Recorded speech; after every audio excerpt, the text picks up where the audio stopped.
उस दिन आप 16 संस्कार पढ़ाइए, कोई भेद नहीं करेगा। 16 संस्कार कोई एक वैज्ञानिक तरीका है, 16 संस्कार को फॉलो करने से ये कोई मजहबी तरीका नहीं है। शिक्षा व्यवस्था गुलामी वाली चल रही है, इसलिए सुनील जी कह रहे थे ना, हम बाबर, हुमायूं, तुगलक, गजनी गोरी को तो जानते हैं, और बाकी तो छोड़िए, हम दिल्ली में रहते हैं। किसने बसाया? युधिष्ठिर ने। किसके साथ? भीम, नकुल, सहदेव के साथ मिलकर बसाया, अभिमन्यु के साथ मिलकर बसाया, बलराम के आशीर्वाद से बसाया, भगवान कृष्ण के आशीर्वाद से बसाया। दिल्ली में युधिष्ठिर रोड नहीं, भीम रोड नहीं, नकुल रोड नहीं, सहदेव रोड नहीं, कुंती रोड नहीं, माद्री रोड नहीं, अभिमन्यु रोड नहीं, बलराम रोड नहीं, श्री कृष्ण रोड नहीं। और इंडिया गेट घूम के आइए, Babar road, Humayun road, Tughlaq road, Ghazni road, Lodhi road, भगवान जी ने कौन कौन सी रोड विरोध किया? हमने नहीं। क्यों? क्योंकि हमें हमारी शिक्षा व्यवस्था ने मानसिक रूप से गुलाम बना दिया। हमने स्वतंत्र विचार करना छोड़ दिया कि क्या सही है क्या गलत है। जो पढ़ाया उन्होंने कहा मजहब ही नहीं सिखाता आपस में बैर रखना, हाँ ऐसे ही होगा। धर्म रिलीजन सब एक समान होते, हाँ ऐसे ही होगा। बस सर्वधर्म संभाव, हाँ ठीक है, अच्छा ऐसे ही। ये प्रॉब्लम रही हमारे साथ। हमने अपने महापुरुषों को, महाराजाओं को पढ़ाया नहीं।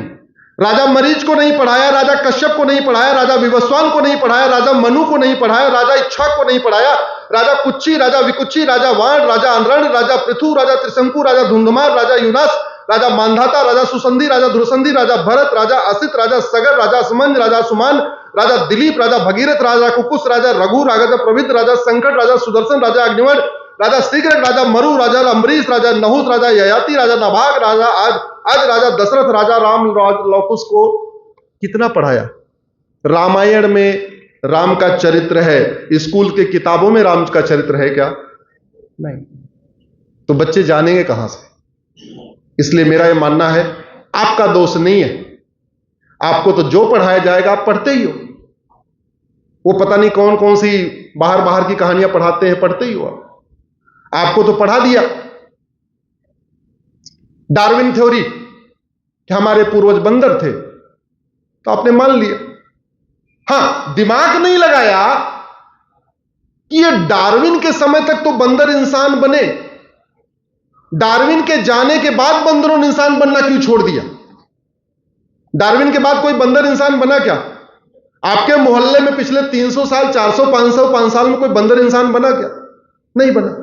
लेकिन पढ़ाया तो हमने मान लिया, दिमाग हमने गिरवी रखा हुआ है, सोचने की क्षमता नहीं, शक्ति लगाने की क्षमता नहीं। अरे हमारा वेद कहता है मनु से शुरू हुआ पूरा मामला, हम उसको नहीं मानेंगे। हां, डार्विन को मानेंगे और दिमाग भी नहीं लगाएंगे। यार ये चक्कर क्या था कि डार्विन ने कहा पिछले 2000 साल में तो कोई बंदर इंसान बना नहीं, और फिर भी मान के बैठे हमारे पूर्वज बंदर थे। हमने राइट ब्रदर को तो मान लिया। पहला जहाज किसने बनाया? बताइए भैया, बच्चे बैठे हैं, किसने बनाया पहला जहाज? Right brother.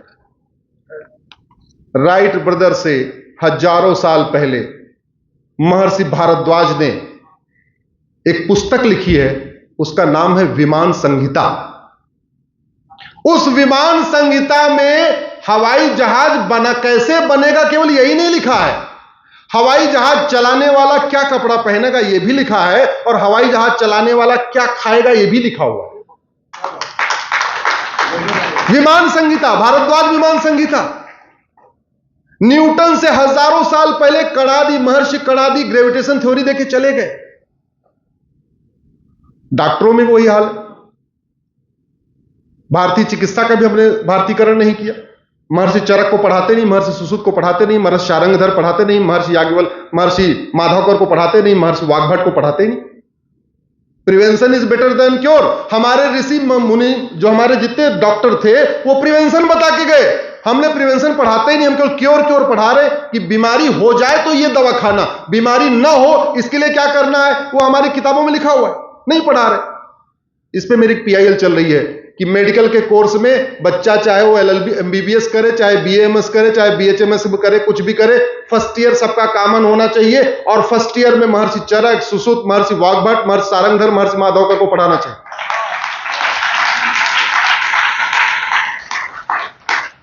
हम अपने महापुरुषों को क्यों नहीं जानते? ऋषियों मुनियों को क्यों नहीं जानते? मैं कुछ वैज्ञानिकों के नाम ले रहा हूं, आप लोग विज्ञान पढ़े हैं, जरा सोचिएगा आपने कभी पढ़ा क्या? महर्षि अंगिरा, महर्षि याज्ञवल्क्य, महर्षि अक्षपाद, महर्षि रैक, महर्षि अगस्त, महर्षि लोमस, महर्षि अग्निवेश, महर्षि वशिष्ठ, महर्षि अजातशत्रु, महर्षि वात्स्यायन, महर्षि अत्रि, महर्षि वामदेव, महर्षि अष्टावक्र, महर्षि वाल्मीकि, महर्षि आत्रेय, महर्षि विश्रवा, महर्षि कण्व, महर्षि विश्वामित्र, महर्षि कपिल, महर्षि व्यास, महर्षि कश्यप, महर्षि वैशंपायन, महर्षि कांत्यायन, महर्षि सर्वभंग, महर्षि सुखदेव, महर्षि गर्ग, महर्षि शुक्राचार्य, महर्षि विस्मत, महर्षि सत्यकाम, महर्षि गोबिला, महर्षि जाबाल, महर्षि गौड़पाद, महर्षि सुतीश, महर्षि च्यवन, महर्षि सुमंत, महर्षि जमदग्नि, महर्षि जैमिन, महर्षि मरीच, महर्षि दत्तात्रेय, महर्षि अंगिरस, महर्षि दधीच, महर्षि पुलह, महर्षि देवल, क्रतु, धौम्य, महर्षि सुनक, महर्षि कणाद, महर्षि पराशर, महर्षि भास्कराचार्य, महर्षि पुलस, महर्षि चरक, महर्षि भारद्वाज, महर्षि कर्दम, महर्षि भरूच, महर्षि भृगु, महर्षि गौतम, महर्षि बौद्धायन, महर्षि मैत्रायण, महर्षि धन्वंतरी, महर्षि पतंजलि, महर्षि चरक, महर्षि सुश्रुत, महर्षि सारंगधर, महर्षि मारोहकर, महर्षि वाग्भट, महर्षि भाव प्रकाश। इसमें कोई बहुत बड़ा फिजिक्स का वैज्ञानिक है, इसमें कोई बहुत बड़ा केमिस्ट्री का वैज्ञानिक है, इसमें कोई बहुत बड़ा जंतु विज्ञानी है, जूलॉजी का वैज्ञानिक है, कोई इसमें बहुत बड़ा डॉक्टर है। जब पढ़ाया नहीं, क्यों? क्योंकि गुलामी की शिक्षा को हमने बदला ही नहीं। और कुछ लोगों को लगता है कि गुरुकुल का मतलब तो बस ऐसे ही है, बस ठीक है, हवन करना सिखाते होंगे। तो मैं आपको गुरुकुल के बारे में बता रहा हूं। आज के बच्चे तो 7-8 किताब में कहते हैं पुस्तक बहुत भारी हो गई है, बैग बहुत भारी हो गया है, बैग हल्का करने की जरूरत है। पहले के गुरुकुल का सिलेबस आपको बता रहा हूं। अग्नि विद्या मतलब मेटलर्जी, जल विद्या मतलब नेविगेशन, पृथ्वी विद्या अर्थ स्टडी, चंद्र विद्या लूनार स्टडी, पदार्थ विद्या बैटरी, दिन रात्रि विद्या डे नाइट स्टडी, खगोल विद्या एस्ट्रोनॉमी, काल विद्या टाइम स्टडी, रत्न धातु विज्ञान James and metals, Prakash Vidya solar energy, विमान विद्या प्लेन, आग्नेयास्त्र विद्या आर्म्स एम्युनिशन, यज्ञ विद्या मेटेरियल स्टडी, वाणिज्य कॉमर्स, पशुपालन एनिमल हस्बेंड्री, पशु प्रशिक्षण, रथकार, सुवर्णकार, कुंभकार, तक्षक, आयुर्वेद, वास्तुकार, सारथ, सूचिकार, उद्यान, नापित, वायु विद्या, अंतरिक्ष विद्या, सूर्य विद्या, मेघ विद्या, सौर ऊर्जा, शिष्ट विद्या, भूगोल विद्या, भूगर्भ विद्या, आकर्षण विद्या, तार विद्या, जलयान विद्या, जीव जंतु विज्ञान, वैदिक विज्ञान, कृषि विज्ञान, पक्षी पालन, यंत्रकार, रत्नकार, वस्त्रकार, लोहकार, रंगसाज, रज्जुकार, पाक विद्या, नदी प्रबंधक, गौशाला प्रबंधक, वनपाल। ये हमारे गुरुकुल का सिलेबस है। ये हमारे गुरुकुलों में पढ़ाया जाता था। वहां केवल हवन कराना नहीं सिखाया जाता। हमारे दुनिया में पहला जब स्कूल खुला 1811 में इंग्लैंड में जब पहला स्कूल खुला था, उस समय हमारे पास 7.5 लाख गुरुकुल थे और उन 7.5 लाख स्कूलों में इतने सब्जेक्ट पढ़ाए जाते थे जो मैं आपको बता रहा हूं। ये दुर्भाग्य है कि हमने इसका दोबारा किया नहीं।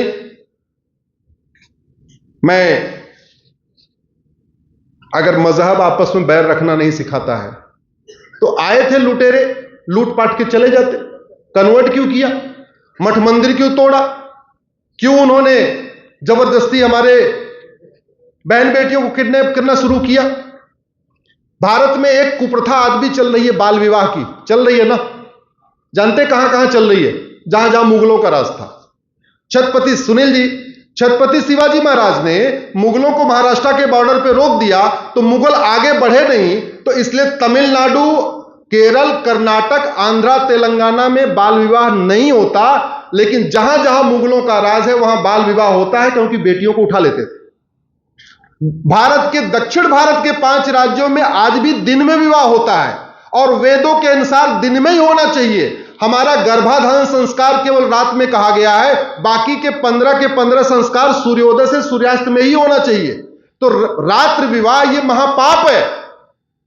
उन 5 राज्यों में दिन में विवाह होता है क्योंकि मुगलों का कब्जा नहीं हुआ। यहां दिन में विवाह होता था, हमारी बहन बेटियों को उठा लेते थे, इसलिए हमारे पूर्वजों ने रात्रि विवाह शुरू किया। घूंघट प्रथा हमारे देश में थी नहीं। 7वीं शताब्दी के पहले मुझे कोई एक फोटो दिखाइए, कोई एक गैलरी, कुछ भी दिखाइए एविडेंस जहां भारत में घूंघट प्रथा कहीं दिखी हो। नहीं, भारत में अस्त्र और शस्त्रों की शिक्षा भी बहन बेटियों को मिलती थी। ये 1000 के साल की गुलामी ने बर्बाद कर दिया। और मैं बार बार कानून बदलने की बात क्यों करता हूं? हमारा कानून घटिया है, इसलिए हम अपने प्रमुख तीर्थ स्थलों को भी अभी तक हम दोबारा रिस्टोर नहीं कर पाए। 1192 में कुतुबुद्दीन ऐबक ने जिन मंदिरों को तोड़ा हम रिस्टोर नहीं कर पाए। 1305 में अलाउद्दीन खिलजी ने सरस्वती मंदिर को तोड़ के भोजशाला को तोड़ सरस्वती मंदिर को तोड़ के वहां मस्जिद बनाई, हम आज तक रिस्टोर नहीं कर पाए। 1373 में सिकंदर शाह ने शिव मंदिर तोड़ा, आज तक रिस्टोर नहीं कर पाए। 1377 में तुगलक ने अटाला मंदिर को तोड़ के अटाला मस्जिद बनाया, हम रिस्टोर नहीं कर पाए। 1410 में खिलजी ने रुद्र महल तोड़ के जामी मस्जिद बनाया, हम रिस्टोर नहीं कर पाए। केवल 1528 की बाबर ने जो जन्मभूमि को तोड़ा था उसको हमने रिस्टोर कर लिया है। 1592 में अहमद शाह अब्दाली ने भद्रकाली मंदिर को तोड़ के जामा मस्जिद बना दिया, हम रिस्टोर नहीं कर पाए। 1669 में औरंगजेब ने काशी विश्वनाथ मंदिर को तोड़ा, ज्ञानवापी बना दिया, अभी मुकदमा चल रहा है। 1670 में औरंगजेब ने जन्मभूमि पे कब्जा किया था, मुकदमा चल रहा है। कौन कहे इन कानूनों को बनाने के लिए कांग्रेस ने कानून बना दिया प्लेस ऑफ वर्शिप एक्ट, और यह कह दिया कि जहां जहां जिसका जो कब्जा है वो रहेगा। एक कानून बनाया कांग्रेस ने जिसको प्लेस ऑफ वर्शिप एक्ट कहते हैं, और वो कानून कहता है कि बाबर, हुमायूं, तुगलक, गजनी, गोरी ने जितने भी मठ मंदिर तोड़े थे आप उसको रिस्टोर नहीं कर सकते।